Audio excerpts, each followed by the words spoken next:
Hi ಎಲ್ರಿಗೂ ನಮಸ್ಕಾರ. ಇದು ಬೆಳಗ್ಗೆ ಜಾವ 4 ಗಂಟೆಗೆ ಎದ್ದು ನಾನು ತಿಂಡಿ ಮಾಡ್ತಾಯಿದ್ದೀನಿ. ಯಾಕೆ ಇದೇನಪ್ಪ ಇಷ್ಟು ಬೇಗ ತಿಂಡಿ ಮಾಡ್ತಿದ್ದಾರೆ ಅಂತ ಅಂದ್ಕೊತೀರಾ? ಇವತ್ತು ಒಂದು ಹೊರ್ಗಡೆ ಹೋಗೋಣ ಅಂಥೇಳಿ ಹೊರಟಿದ್ದೀವಿ. ಅದಕ್ಕೆ ಸ್ವಲ್ಪ ಪ್ರಿಪ್ರೇಷನ್ ಮಾಡ್ಕೊಳ್ಳೋಣ ಅಂಥೇಳಿ.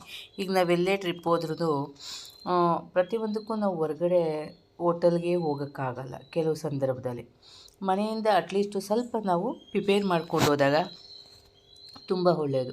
ಈಗ ನಾನು ಅದಕ್ಕೇನು ಮಾಡ್ತಾಯಿದ್ದೀನಿ, ಒಂದು ಚಪಾತಿ ಮಾಡಿ ಟೊಮಟೊ ಗೊಜ್ಜು ಮಾಡ್ಕೊತಿದ್ದೀನಿ. ಹಾಗೆಯೇ ಒಂದು ವೆಜಿಟೇಬಲ್ ಪಲಾವ್ ಮಾಡ್ಕೊತಾ ಇದ್ದೀನಿ. ಏಕೆ ಅಂತ ಹೇಳ್ತೀನಿ.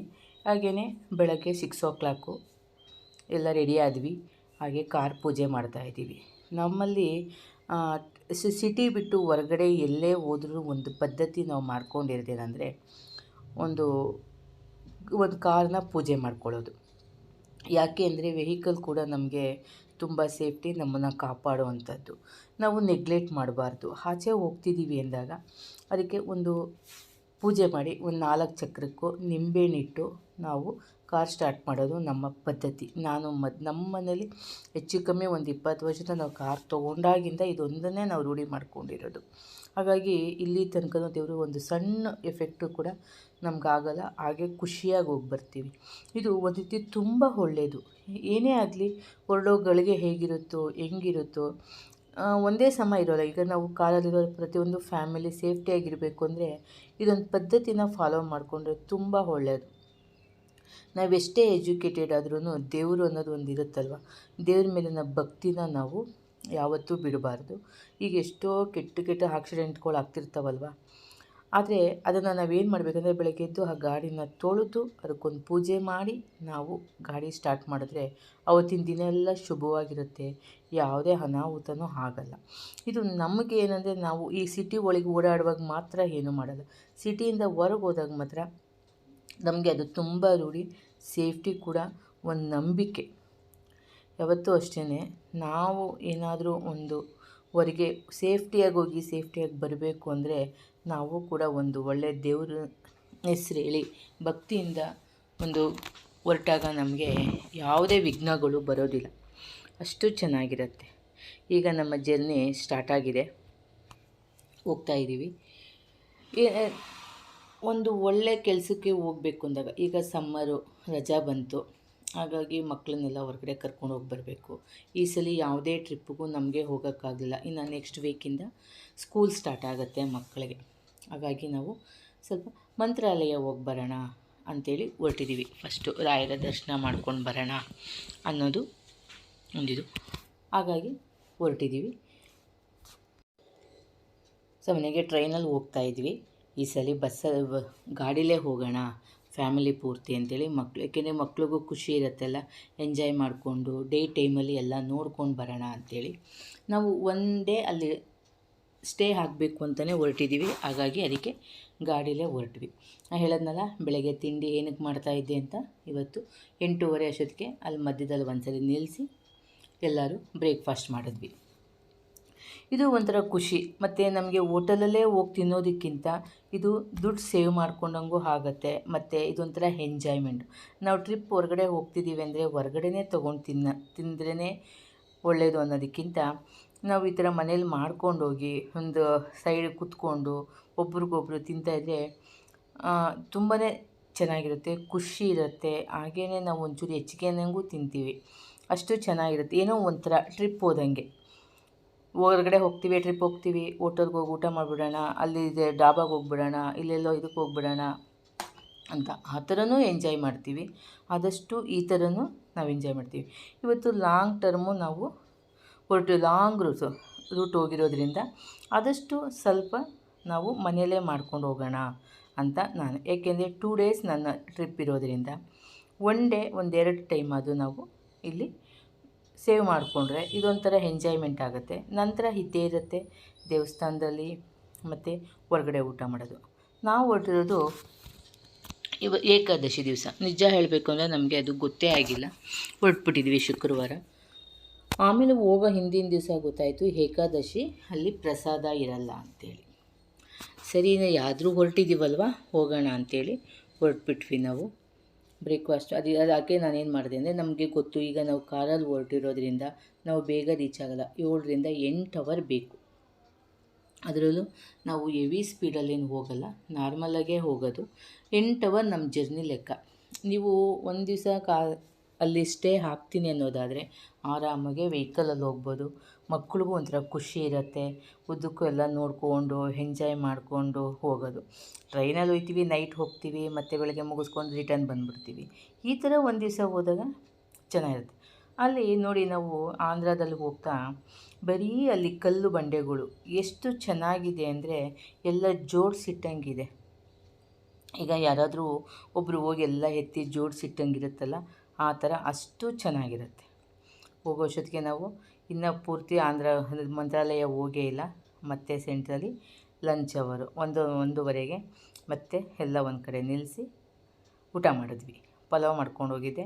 ಆನ್ ದ ವೇ ಹೋಗ್ತಾ ಮೊಸರು ತೊಗೊಂಡ್ಬಿಟ್ವಿ. ನಮ್ಮ ಮನೇಲಿ ಪಲಾವ್ ವೆಜಿಟೇಬಲ್ ಸಾಮಾನ್ಯ ಹೊರಗಡೆ ಹೋಗ್ಬೇಕಾದ್ರೆ ನಾನು ಏನು ಮಾಡ್ತಿದ್ದೆ, ಸ್ವಲ್ಪ ವೆಜಿಟೇಬಲ್ ಪಲಾವ್, ಚಪಾತಿ ಇಂಥದ್ದೇ ಮಾಡ್ಕೊಳ್ಳೋದು. ಇಲ್ಲಾಂದರೆ ಗುಜ್ಜು ಅವಲಕ್ಕಿ, ಏನಂದರೆ ಇದು ಟ್ರಿಪ್ಗೆ ಹೋಗುವಾಗ ಮಾಡಿಕೊಂಡಾಗ ಇದು ಚೆನ್ನಾಗಿರುತ್ತೆ.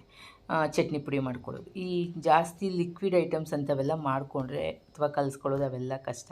ಮನೇಲಿ ಮಾಡೋದು, ಇವಾಗ ನೀವು ಚಿತ್ರಾನ್ನ, ಪುಳಿಯೋಗರೆ ಅಂತ ಮಾಡೋಕ್ಕೆ ಹೋದರೆ ನಿಮ್ಗೆ ಅನ್ನ ಮಾಡು, ಕಲಸು, ರೆಡಿ ಮಾಡು, ತುಂಬ ಟೈಮ್ ತೊಗೊಳುತ್ತೆ. ಇದಾದರೆ ಒಂದ್ಸಲಿ ಕುಕ್ಕರ್ ಕೂಗಿಸ್ಕೊಂಬಿಟ್ರೆ ಬೇಗ ಆಗೋಗ್ಬಿಡುತ್ತೆ. ಹಾಗೆ ಈಗ ನಾವು ಮಂತ್ರಾಲಯ ಬಂದು ರೂಮಿಗೆ ಬಂದ್ವಿ. ಹೆಚ್ಚು ಕಮ್ಮಿ 3 ಗಂಟೆ. ಏಕೆಂದರೆ ನಾವು ನಿಧಾನವಾಗಿ ಉದ್ದಕ್ಕೂ ಅಲ್ಲಿ ಜ್ಯೂಸ್ ಕುಡ್ಕೊಳ್ಳೋದು, ಕಬ್ಬಿನ ಹಾಲು ಕುಡಿಯೋದು, ನೀರು ಕುಡಿಯೋದು, ಹಿಂಗೆ ನಾವು ಉದ್ದಕ್ಕೂ ನಿಧಾನವಾಗಿ ಬಂದ್ವಿ, ಯಾವುದೇ ಸ್ಟ್ರೈನ್ ತೊಗೊಳ್ದೇನೆ. ಹಾಗಾಗಿ ನಾವು 3 ಗಂಟೆಗೆ ಮಂತ್ರಾಲಯ ರೀಚ್ ಆದ್ವಿ. ಮಂತ್ರಾಲಯದಲ್ಲಿ ರೂಮ್ ತೊಗೊಂಡಿದ್ವಿ. ಅಂದರೆ ಮೊದಲೇ ಫೋನ್ ಮಾಡಿ ಬುಕ್ ಮಾಡಿದ್ವಿ, ಏಕೆಂದರೆ ವರ್ಷ ಹೋಗ್ತಿರೋದ್ರಿಂದ ಗೊತ್ತಿತ್ತು. ತೊಗೊಂಡು ಸ್ವಲ್ಪ ಫ್ರೆಶ್ ಅಪ್ ಆದ್ವಿ. ಏಕೆಂದರೆ 4 ಗಂಟೆ ತನಕ ಕ್ಲೋಸ್ ಆಗಿರುತ್ತೆ. 2ರಿಂದ 4 ಗಂಟೆ ತನಕ ದೇವಸ್ಥಾನ ಕ್ಲೋಸ್ ಆಗಿರುತ್ತೆ, ದರ್ಶನ ಇರೋಲ್ಲ. ಹಾಗಾಗಿ ನಾವೇನು ಮಾಡಿದ್ವಿ, ಬಂದು ಸ್ವಲ್ಪ ಫ್ರೆಶ್ ಅಪ್ ಆಗಿಬಿಟ್ಟು, ಆಲ್ರೆಡಿ ರೂಮು ನಾವು ಬುಕ್ ಮಾಡ್ಕೊಂಡಿದ್ದರಿಂದ ಏನು ತೊಂದರೆ ಆಗಲಿಲ್ಲ. ಅಂದರೆ ರೂಮ್ಸು ಕೂಡ ಚೆನ್ನಾಗಿದೆ, ಖಾಲಿ ಸಿಗುತ್ತೆ. ಸ್ವಲ್ಪ ಅವರು ಕಾಸ್ಟ್ಲಿ ಹೇಳ್ತಾರೆ.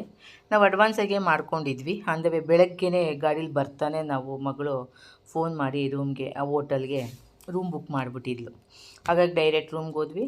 ನಾವು ಸ್ವಲ್ಪ ಫ್ರೆಶ್ ಅಪ್ ಆಗಿ ಬಂದ್ವಿ. ಇಲ್ಲಿ ಒಂದು 3:45, 4 ಗಂಟೆ ಇನ್ನು ಓಪನ್. ಈಗ ಜಸ್ಟು ನಾವು ಒಳಗೆ ಬರ್ತಿದ್ದಂಗೆ ಅಲ್ಲಿ ಜನ ತುಂಬ ನಿಂತಿದ್ದಾರೆ ನೋಡಿ. ಗೇಟ್ ಓಪನ್ ಮಾಡ್ಕೊಂಡು ಒಳಗೆ ಹೋಗ್ತಾಯಿದ್ರು. ನಾವಿಲ್ಲಿ ಮಂಚಾಲಮ್ಮನ ಗುಡಿಗೆ ಬಂದ್ವಿ. ನಾವು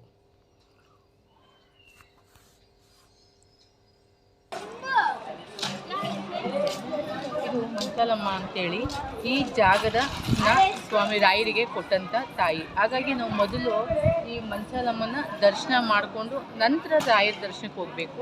ಅದು ಒಂದು ಪದ್ಧತಿ. ತಾಯಿಗೆ ಒಂದು ನಮಸ್ಕಾರ ಮಾಡಿ ನಂತರ ನಾವು ಮುಂದೆ ಹೋಗೋಣ, ರಾಯರ ದರ್ಶನ ಮಾಡ್ಕೊಂಡು ಬರೋಣ.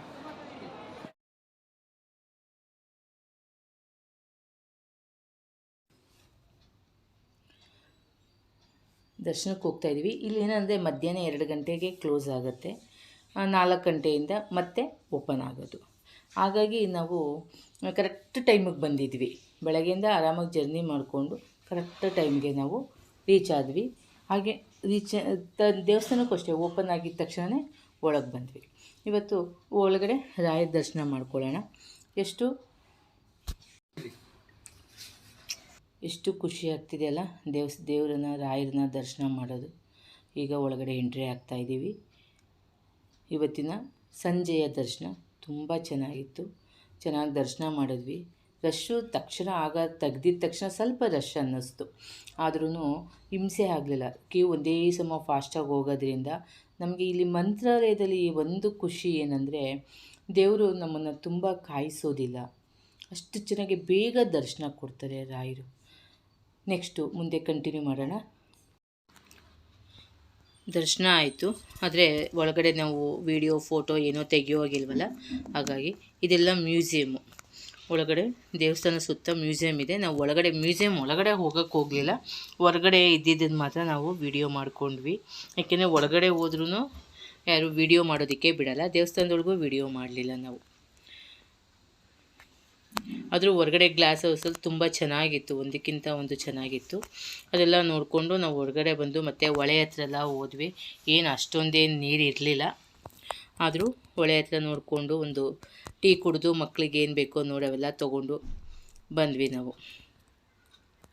ಹೊಳೆಯಲ್ಲೂ ನೋಡಿ ತುಂಬ ನೀರಿಲ್ಲ, ಸ್ವಲ್ಪ ಗಲೀಜು. ಆಮೇಲೆ ಹೋಟೆಲಲ್ಲೂ ಅಷ್ಟೇ ಎಲ್ಲ ಹೊಳೆ ನೀರನ್ನೇ ಇದು ಮಾಡಿದಾರಲ್ವ, ತುಂಬ ಗಲೀಜಿತ್ತು.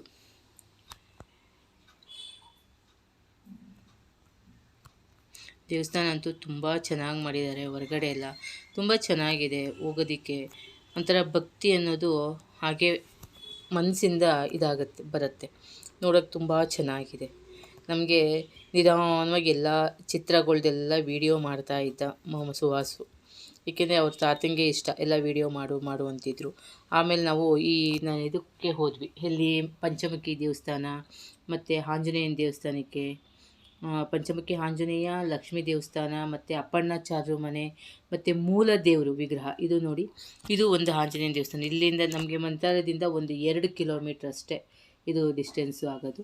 ಅದಕ್ಕೆ ನಾವು ಏನು ಮಾಡಿದ್ವಿ, ಓನ್ ಗಾಡೀಲಿ ಹೋಗಿ ದಾರಿಗಳನ್ನ ಹುಡುಕೊಂಡು ಓಡಾಡೋ ಬದಲು ಆಟೋದಲ್ಲಿ ಹೋಗೋಣ ಅಂತ ಆಟೋದಲ್ಲಿ ಮಾತಾಡ್ಕೊಂಡು ಬಂದ್ವಿ. ಇದು ಅಪ್ಪಣ್ಣಾಚಾರ್ಯ ಮನೆ ಇಲ್ಲಿದು. ಅಲ್ಲೆಲ್ಲ ನಮಗೆ ನೋಡೋಕ್ಕೆ ಚೆನ್ನಾಗಿತ್ತು. ಒಂದು 5 ದೇವಸ್ಥಾನಕ್ಕೆ ಕರ್ಕೊಂಡು ಹೋಗ್ತಾರೆ. ಆಟೋದವ್ರಿಗೆ ಮಾತಾಡಿಬಿಟ್ವಿ, ಒಬ್ಬರಿಗೆ 100 ರೂಪಾಯಿ ಥರ. ಅವರೊಂದು 10 ಜನ 12 ಜನನ ಆಟೋದಲ್ಲಿ ಕುಂಡಿಸ್ಕೊಳ್ತಾರೆ.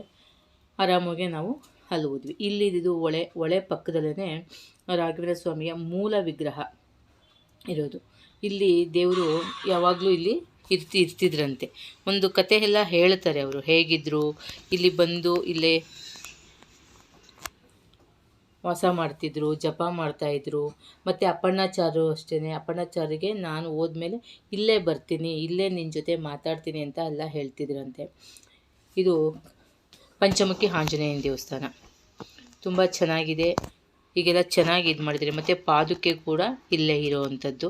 ಅಂದರೆ ರಾಘವೇಂದ್ರ ಸ್ವಾಮಿ ಪಾದುಕೆ ಎಲ್ಲ, ಇದು ರಾಮನ ಪಾದ ಇಲ್ಲಿ ಇದೆ. ಒಳಗಡೆ ಆಂಜನೇಯ ಉದ್ಭವ ಕಲ್ಲಲ್ಲೇ ಮೂಡಿರುವಂಥದ್ದು ಆಂಜನೇಯ. ಸಾಮಾನ್ಯವಾಗಿ ಮಂತ್ರಾಲಯಕ್ಕೆ ಹೋಗೋರಿಗೆಲ್ಲ ಗೊತ್ತಿರುತ್ತೆ, ಪಂಚಮುಖಿ ಆಂಜನೇಯನ ದೇವಸ್ಥಾನ ಅಂತಂದರೆ ಎಲ್ಲರೂ ಹೋಗಿ ಬರ್ತಾರೆ. ಮೊದಲು ನಾವು ಫಸ್ಟ್ ಟೈಮ್ ಹೋದಾಗ ಇಲ್ಲೇನು ಅಷ್ಟು ಚೆನ್ನಾಗಿ ಮಾಡಿರಲಿಲ್ಲ. ಈಗಂತೂ ತುಂಬ ಚೆನ್ನಾಗಿ ಮಾಡಿದ್ದಾರೆ. ಮಂತ್ರಾಲಯ ಹೋದವ್ರು ಮಾತ್ರ ಇಲ್ಲಿ ಹೋಗಿ ಬನ್ನಿ, ತುಂಬ ಚೆನ್ನಾಗಿದೆ. ರಾಘವೇಂದ್ರ ಸ್ವಾಮಿಯ ಮೂಲ ದೇವರಿರುವಂಥದ್ದು, ಮತ್ತು ಆಂಜನೇಯನ ದೇವಸ್ಥಾನ, ಇವರು ಅಪ್ಪಣ್ಣಾಚಾರ್ಯ ಮನೆ, ಆಮೇಲೆ ಇನ್ನೊಂದು ದೇವಸ್ಥಾನ, ಒಂದು ಹೆಣ್ಣು ದೇವಸ್ಥಾನ, ಒಂದು 5 ದೇವಸ್ಥಾನ ಇದೆ. ಅದು ನೋಡಿಕೊಂಡು ನೈಟು ನಾವು ಮತ್ತೆ ವಾಪಸ್ಸು ದೇವಸ್ಥಾನಕ್ಕೆ ಬಂದ್ವಿ. ಏಕೆಂದರೆ ಲೈಟ್ ಅಲಂಕಾರ ನೋಡೋದಕ್ಕೆ ತುಂಬ ಚೆನ್ನಾಗಿರುತ್ತೆ. ಆಗ ಬಂದು ನಾವು ಫಸ್ಟೆಲ್ಲ ಯಾವಾಗಲೂ ಲೈಟ್ ಸಂಜೆ ಇರ್ತಾನೆ ಇರಲಿಲ್ಲ, ರಿಟರ್ನ್ ಆಗಿಬಿಡ್ತಾಯಿದ್ವಿ ನಾವು. ಮಾರ್ನಿಂಗ್ ಬಂದು ರಿಟರ್ನ್ ಹೊರಟೋಗ್ತಿದ್ವಿ. ಸಂಜೆದು ನೋಡೋಕ್ಕೂ ತುಂಬಾ ಚೆನ್ನಾಗಿರುತ್ತೆ. ಅಷ್ಟು ವಿಶಾಲವಾಗಿ ಆರಾಮಾಗಿ ಅಲ್ಲೇ ಎಷ್ಟೊಂದು ಜನ ರೂಮೇ ಮಾಡಿರಲಿಲ್ಲ, ಎಲ್ಲರೂ ಅಲ್ಲೇ ಮಲಗಿಬಿಟ್ಟಿದ್ರು, ಎಷ್ಟೋ ಹೊತ್ತಿದ್ರು. ಅಂದರೆ ಅವತ್ತು ಮಾತ್ರ ಏಕಾದಶಿ ಅಂತ ದೇವಸ್ಥಾನದಲ್ಲಿ ಯಾವುದೇ ಪ್ರಸಾದ ಇರಲಿಲ್ಲ. ಏಕಾದಶಿ ದಿವಸ ಪ್ರಸಾದನೂ ಇರೋದಿಲ್ಲ, ಅಕ್ಷತೆ ಕೂಡ ಕೊಡೋದಿಲ್ಲ, ಮತ್ತು ನಾವು ಮನೆಗೆ ತೊಗೊಂಬರೋ ಪ್ರಸಾದನೂ ಕೊಡೋಲ್ಲ ಅವತ್ತು ಫುಲ್ಲು. ಯಾಕೆಂದರೆ ಸ್ವಾಮಿ ರಾಯರು ಅವತ್ತು ಉಪವಾಸ ಇರ್ತಾರಂತೆ. ಹಾಗಾಗಿ ಯಾವುದೇ ಥರದ್ದು ಏನಿಲ್ಲ. ಬೆಳಗ್ಗೆ ನಾವು ಮತ್ತೆ ದರ್ಶನ ಮಾಡಿದ್ವಿ. ದರ್ಶನ ಮಾಡಿ ಈಗ ಪ್ರಸಾದ ತೊಗೊಳಕ್ಕೆ ಕ್ಯೂ ನಿಂತಿದ್ವಿ. ಬೆಳಗಿನ ದರ್ಶನ ಕ್ಯೂ ಒಳಗಡೆ ಹೋದ್ಮೇಲೆ ಕ್ಯೂ ಎಲ್ಲ ಇತ್ತು. ಆದ್ರೂ ಯಾರೋ ಒಬ್ಬರು ಇಲ್ಲಿ ಬನ್ನಿ, ಮುಂದೆ ಬನ್ನಿ ಅಂತೇಳಿ ನಮಗೆ ನಿಜವಾಗಿ ಹೇಳ್ತೀನಿ, ನಮಗೆ ರಾಯರು ಎಷ್ಟು ಕೃಪೆ ಸಿಕ್ತು ಅಂದರೆ ಮುಂದಕ್ಕೆ ಕರ್ಕೊಂಡು ಹೋಗಿ ಒಂದು ಸಪ್ರೇಟ್ ನಮಗೆ ಬಿಟ್ಟರು. ಹೇಗೆ ಅಂತ ನಿಜವಾಗ್ಲೂ ನಮಗೆ ಗೊತ್ತಿಲ್ಲ. ನನಗನ್ನಿಸ್ತು ರಾಯರ ಕೃಪೆ ನನಗೆ ಆಗಿದೆ ನಮಗೆ ಅನ್ನೋ ಒಂದು ಇದು ಬಂತು. ಭಾಳ ಸಂತೋಷ ಆಯಿತು. ಅದರಲ್ಲೂ 2 ಸಲ ದರ್ಶನ ಮಾಡೋದಂತೂ ಇದ್ದಿದ್ದು ಅದೃಷ್ಟನೇ ಅಂತ ಅಂದ್ಕೋಬೇಕು. ಇಲ್ಲಿ ಹಾಗೆ ಪ್ರಸಾದ ತೊಗೊಂಡು ಬಂದ್ವಿ. ಪ್ರಸಾದನೂ ಅಷ್ಟೇ ಒಂದು ಲಿಮಿಟಲ್ಲೇ ಕೊಡ್ತಾಯಿದ್ರು.